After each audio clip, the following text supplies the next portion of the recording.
Hello everyone! Hey guys, mga kamar! Kumusta po kayong lahat? Today is Monday. So, happy Monday sa ating lahat. So, kakatapos ko lang mag-coffee and then I realized na wala lang, gusto ko lang i-share sa inyo. So, this bag, as you can see, pangit na po siya. Kasi I think 2 years na sa akin itong bag na to, and itong bag na to ay marami nang napuntahan, nakarating yan. The best na napuntahan yan na travel ay sa Malaysia. And as you can see naman, sira na. Kaya yun, bumili ako ng bag hapon and pakita ko sa inyo yung aking simple na mumurahing bag. But before that, share ko lang itong napaka-meaningful na bag na nabili ko. So, akala mo ganyan lang yan, pero ang journey yan para sa akin ay napaka-special. So, binili ko to dati sa 13, Martires, Cavite. Sa SM, hindi siya SM, yung parang Mr. DIY. Nabili ko to dati ng 400 and very worth it naman siya. So, ayan, sira na siya. Isa na lang yung handle niya. Tapos, tingnan niyo. Oh, putol na siya. So dapat ito ay dito, sira na, hindi na siya magagamit. Pwede pa naman tahiin, pero yun, hindi ako marunong magtahi, kaya ganyan siya. Yun lang ang sira niya. Tapos medyo kulubot na yung pagka-leather niya. Nagustuhan ko dito kasi malambot siya. So ako yung tipo ng tao na kahit saan ako pupunta, kailangan may bag ako. At hindi sa akin pwede yung mga hand pouch na yan kasi marami akong anik-anik sa buhay na gusto kong dalhin. Alam mo naman ng girls, pero hindi lahat ng girls ganon, pero ako ganon, dami kong kaik-ikan sa buhay. And yung loob niyan, wala namang sira. Okay pa, ayan.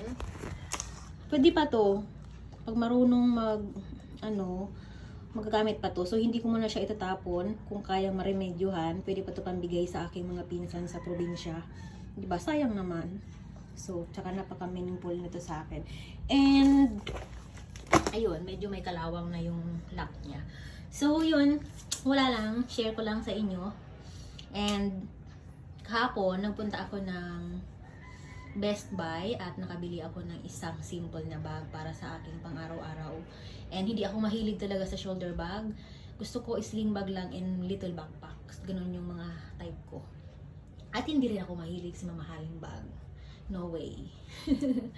At kahit siguro alokin ako ng mga Gucci, no. Pero kung Gucci na backpack, pwede.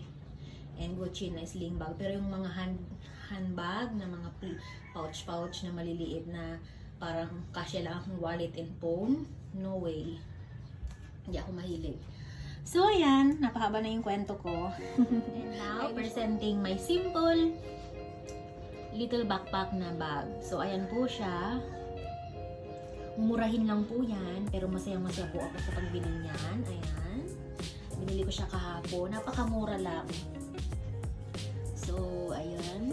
Ang cute ng kulay niya. Malambot yung pagka-leather niya. Yung isa sanang bibiling kong mga tag 180, medyo matigas yung pagka-balat niya. Pero ito, super soft. Kaya ito yung nagustuhan ko. And may dalawang bulsa. So, ako yung tao na mahilig sa mga bulsa kasi marami akong sinusuksok, wallet, phone. Hindi ako pwede sa mga bag na walang bulsa. Kasi, tayo talagang anik-anik sa buhay. So, ayan. Diba napaka-cute? Siyempre, made in China ito. So, ito yung tinatawag na mga melody daw, G-melody. And, syempre, gawa sa China. It's a way of fashion. And, yung presyo niya, syempre, eto, yan, parang niwala kayo. Di ba? Mura. 277 pesos. And may bag ka na.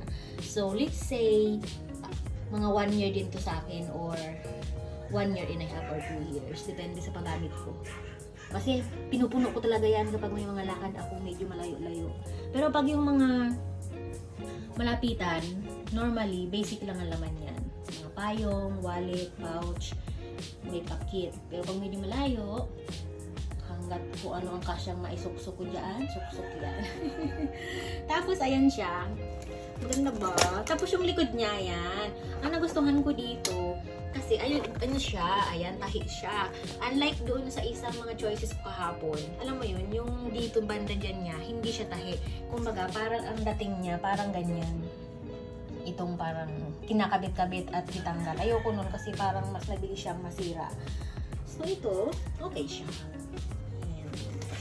Yung bulsa niya, may pa-design pa. O diba ang cute? Tapos ayan naman yung loob niya. Ayan, yung loob niya. Itim yung sa loob. So ayan lang. Tapos yung zipper niya napaka lambot buksan. Ayan. Ang ganda ng design. So, yan. Simple bag lang sa pang-araw-araw. Kunwari, punta ako sa dental ko or punta ako sa SM. Basta yung mga simple na pupuntahan lang na casual lang ang dating or rugged style. Pwede na to. Kasi yung isa kong medyo branded na bag, hindi ko siya ginagamit sa pang-araw-araw lang ng mga simpleng alis kung kunyari punta ng shop kasi baka masira. Yung mga simpleng pupuntahan lang, punta ako sa shop, ayan na. Eto na. So, ito lang mga sisi yung aking little bag. Share ko lang, wala lang. O, compare nyo naman dito sa isa. Ayan, diba? Thank you sa bag ko na kulay itim kasi dahil sa bag na yan, talagang ang saya ng journey namin. Kahit ganyan lang itsura niyan, talagang super travel yan dati nung hindi pa pandemic. At napaka-convenience niya gamitin. Nakarating na yan ng Kuala Lumpur, Batu Caves, nag-hiking na yan, beach, halos lahat na ng travel spot sa Malaysia na travel ng bag na yan. So, yun. And ito naman, good luck sa akin at sa iyo little blue bag. Huwag ka kaagad masira ha. Ayan. Gagamitin ko na siya ngayong araw na to. So, yun lang yung aking little story. And thank you everyone for watching. And see you on my next vlog. Bye-bye! Let me know kung ano sa tingin ninyo. Cute ba yung bag ko or hindi? Feel free to comment down below. Bye-bye!